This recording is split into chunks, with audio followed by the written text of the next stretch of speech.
All right, what it freaking do, you guys? Your boy is back on the grind. One more time, your boy is back at it again, you guys. And I am out here with the long-awaited car that a lot of people have been asking about. Do content on it, do content on it. So we're going to start kind of slowly implementing this car into the channel along back with my Chevelle again. Be patient with me, you guys. Be patient with me. I know I haven't been super active on any type of social media. Well, more so my Instagram, but in particular YouTube. Is just with the videos and everything, it takes a lot of time, obviously, editing and filming, and filming me do stuff when I work on the cars, which I haven't been working on the cars a whole lot as of lately. But the videos are so choppy, and sometimes I'm rushed to do things just because I have to get stuff done with the baby and then come out and try to do a task or two and then go back in, and then I gotta work, and there's just been a lot, especially with a newborn. I'm sure a lot of you guys can relate. So anyways, you guys, just be patient with me. I'm gonna try to insert some tasks and some things that I'm gonna do with this car, with the Chevelle. It's just not gonna be as fast. I mean, before we had little Tate, obviously I was kind of doing stuff every day and filming stuff every day, and doing 2 to 3 videos kind of like a week, mainly 2 a week. But it's just not going to be that fast, you guys. So again, stick with me. I appreciate all you guys. Actually, my following has kind of been steady increasing even with no content. So I appreciate all my new followers. If you're new to the channel, I appreciate you guys. I have a few cars, a few projects, but as we're going into the winter months, I usually store a couple of them away, and then I do tasks on ones that kind of got less love during the summer or the previous season. So anyways, you guys, this video is in regards to the 1987 Buick Regal Limited Turbo V6. So I got this car in Canada, probably, gosh, has it been a year? Maybe, yeah, a year I've had it. So it's pretty low mileage. I mean, 69,000 original miles. It's really clean. It could probably use a new paint job. I would say it's probably a 6 to a 7 out of 10. Driver quality, that's okay.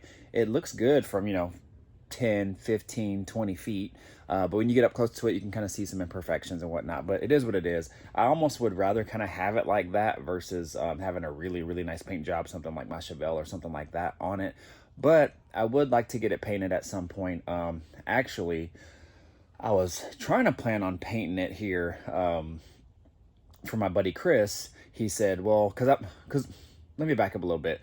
What I would like to do is paint the bumper fillers, and I'm going to get a spoiler for it. That's coming soon, so you guys stay tuned with that. And just some other odds and ends. My buddy was like, well, I could do all that. He was like, but by the time I go to paint like the hood and the bumper fillers and the spoiler and then fix the door, then paint the door, he was like, so I'm painting and fixing all these panels, you might as well just paint the whole car. Even though it's going to be more, he just says, you're going to have probably some panels not matching perfectly, things like that. And I was like, you know what, you're probably right. Then I started thinking about it. I was like, well, I can't really afford to fork over a lot of money, in particular on this car, really any car for that matter, right now at least. So I kind of took a step back and I was like, you know what? Just let me paint the fillers and some small pieces. Just fix the door for me, and then we'll revisit the whole paint job another time. And so he was like, all right, cool. So what we're probably going to do on it is just do, like I said, the fillers, the rear spoiler that I'm going to add, and fix the door because the door has some dings on it. Let me flip this camera around, show you guys what's up, and instead of me talking, I'd like to show you the car. So if you're new to the channel, definitely think about subscribing now, hit that notification bell, all that good stuff. Y'all, Mr. Griffin 23, bringing this 1987 Buick Regal Limited Turbo back to the channel. Let's get it. Let's go.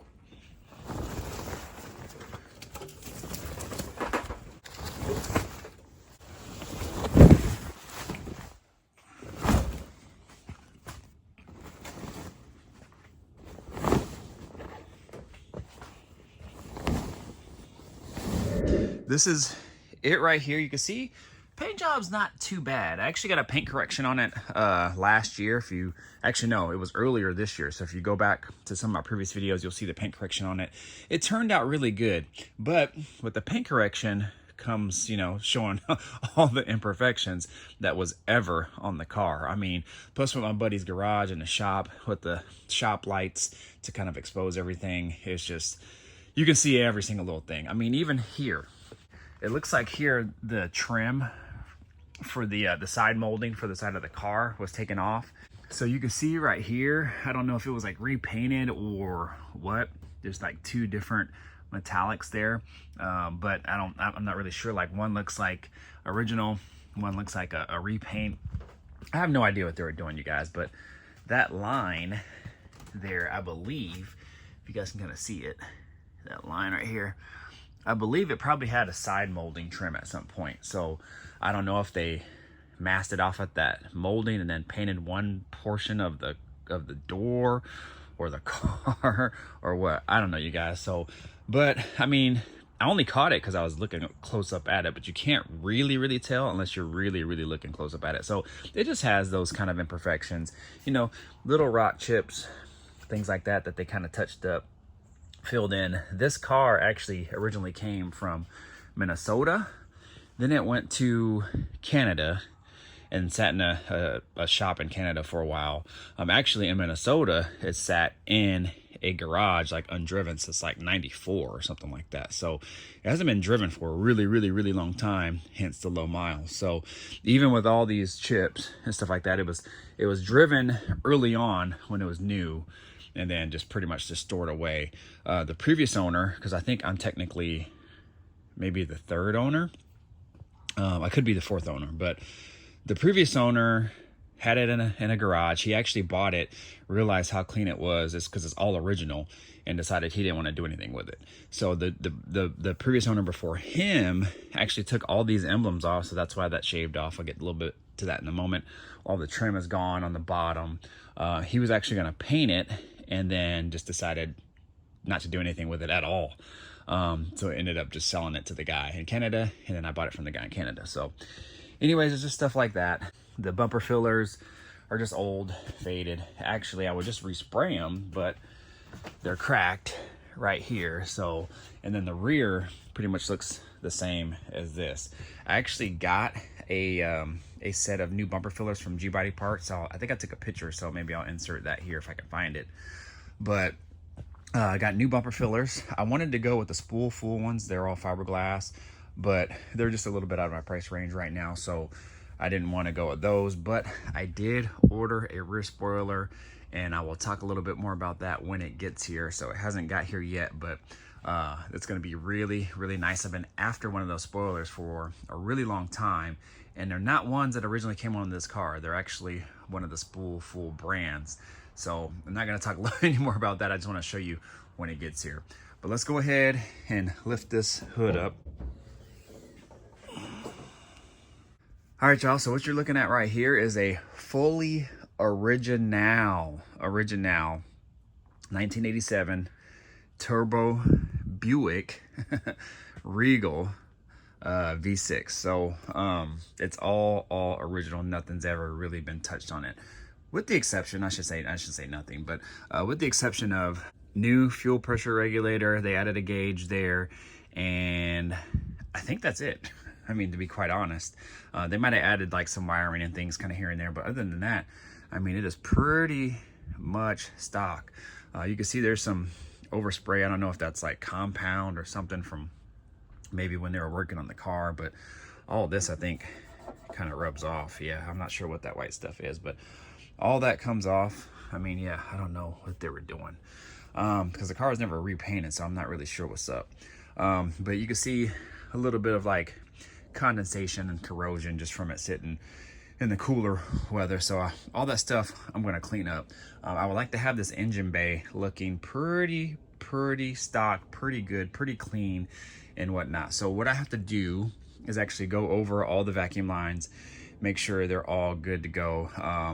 If you guys don't know anything about Turbo Regal cars, in particular, a vacuum leak on any car can make the car not run well, but on these cars, it makes it not run really well. I mean, a vacuum leak anywhere. So I'm gonna go over all the vacuum lines and hoses, make sure they're all intact. I did get a new chip from Turbo Tweak, and it's just one of their classic chips. but it's just to improve the way that the car drives and runs. It deletes the EGR function, which is over there, that little dome thing. That whole side, the EGR, I can actually probably just delete it with this chip. And what I usually do is I take all that off, because the only function it serves now is just it just uses that to block off the opening on the manifold. So I have a EGR block off plate that I'm going to install, but I'm going to get rid of all of that to kind of clean it up. And that's really pretty much it for now. I might buy a MAF pipe to kind of clean this up too, make it look a little bit nicer. I don't know how old this thing is. It looks actually really good shape. So, but I might buy a MAF pipe.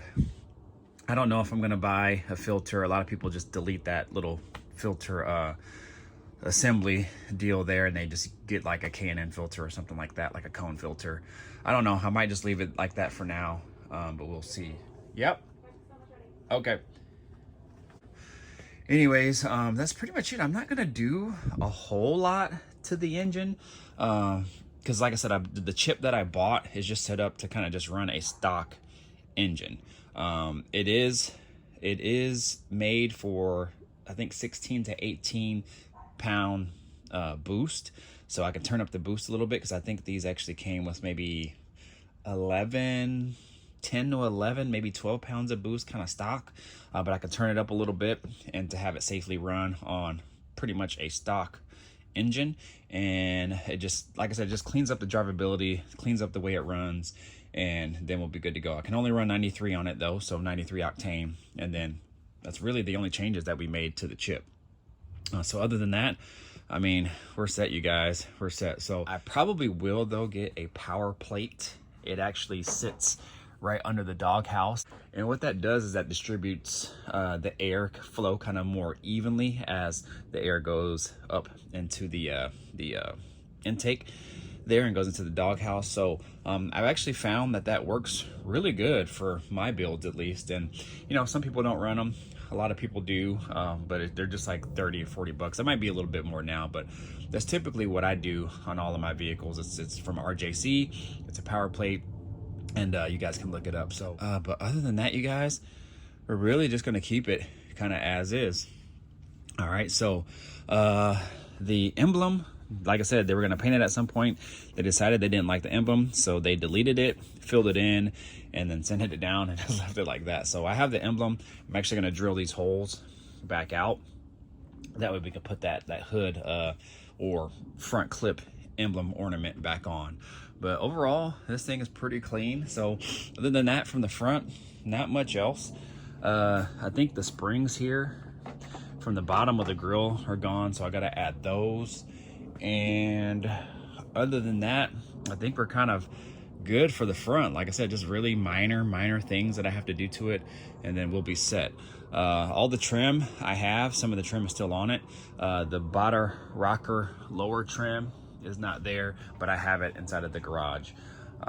If we come over to here, and I gotta kind of make this quick because the wife is inside. She made a little bit of breakfast, so I'm gonna go in there and eat. It is an original CF5 sunroof car, so it does come with the sliding in the roof sunroof there. So really nice upgrade that comes straight from the factory. I've never had a sunroof car on one of these. I've always had T-tops or a hard top, so this is actually a good plus. Yeah, you guys, you can see it's really clean. I mean, like I said, little imperfections, but nothing too major. Emblem goes here, but on the other side, you could tell that they tried to scrub this out, and it actually faded the paint. So I'm not sure if it was the type of adhesive they used or just from them rubbing it too hard. But I gotta add that back on both sides. But you see, you guys, it's pretty dang clean everywhere you go. Bumper fillers, again, they look just like the front. They're faded, so got some new bumper fillers anyway. But let me go ahead, open the door here. Oh, and again, that trim, we'll be adding that trim also at some point. Like I said, this is just in the garage. Opening this up here, and you see all stock. I don't know what they call these seats. I don't know if they're like a bucket slash bench slash style leather pillow top seats. I'm not really sure, but they kind of give like a bucket vibe, but a little bit bigger. Pillow top, all leather, so that's a cool plus. Super clean inside, you guys. Really clean. Has the original analog dash there, 69K miles. Stereo I took out because I actually have one of those retro sound stereo decks that I'm going to install, so be on the lookout for that as well. So that'll be upgraded. This little dash plaque there actually lights up on the Limiteds.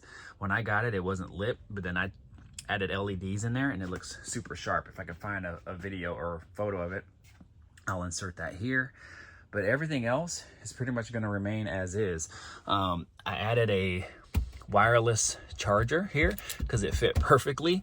The previous owner had or maybe the owner before him had a police scanner in here, radar detector, and this is where the kind of head unit kind of sat, and kind of a weird place to put it, especially running this. I don't know how common these things are, but these are the half consoles, so I don't even know if they sell parts for these anymore. But I'm just gonna cover it up, and then I'll probably hide that in here so that way you don't see this wire going to the cigarette lighter. But other than that, you guys, the only thing I've done to the inside is add the Scan Master. I think that's the newer version. It's kind of a must when you're driving these cars. Really good to have. Kind of tells you what's going on with the car. I have to fix the headliner. Pretty typical on these cars.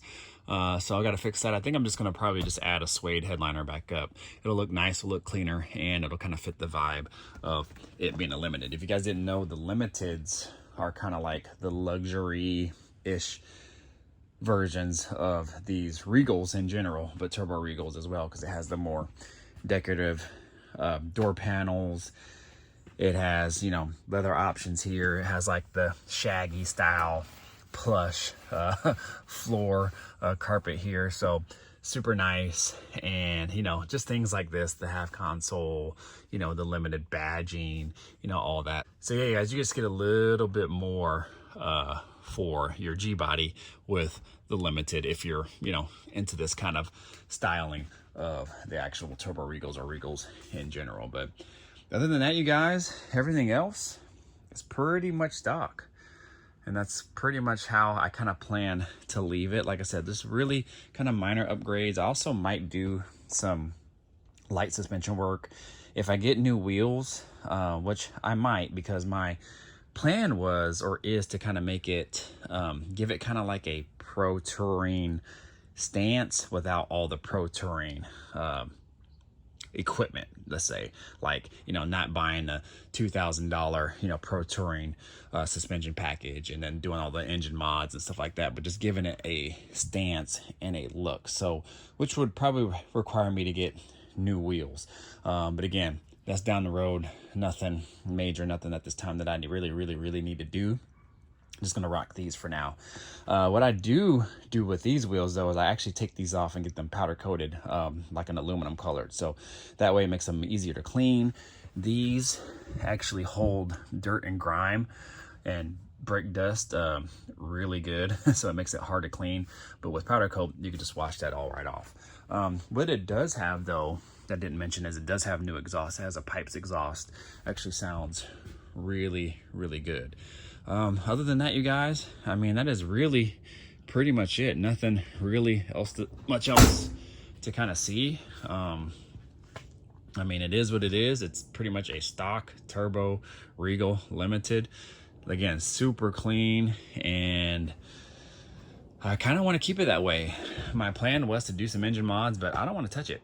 I really don't want to touch it. I mean, they only kind of come original once, and if I already had it already modified, then you know, that's a different story. Then I can kind of start throwing parts at it and whatever. But being that it's all original, and you know, wheels I can change. I can always go back. Stock suspension, I can always go back.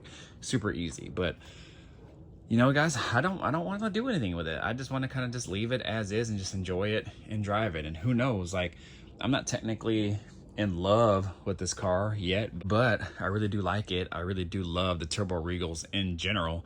So I don't know, I might keep it. I do like it because it is kind of a more original, I would say, version, just because of the interior, with it being pillow top seats, the half console that give it kind of that bucket style vibe. It's just a different car just as a whole. Don't really see too many of these options. They either have, you know, well, most of the Turbo Regals have the bucket style seats with the full console with the floor shift, so which are really popular, but you know, this is a little bit different. So I've also seen these actually sell fairly low mileage, even over 100k miles, for, you know, over 35k.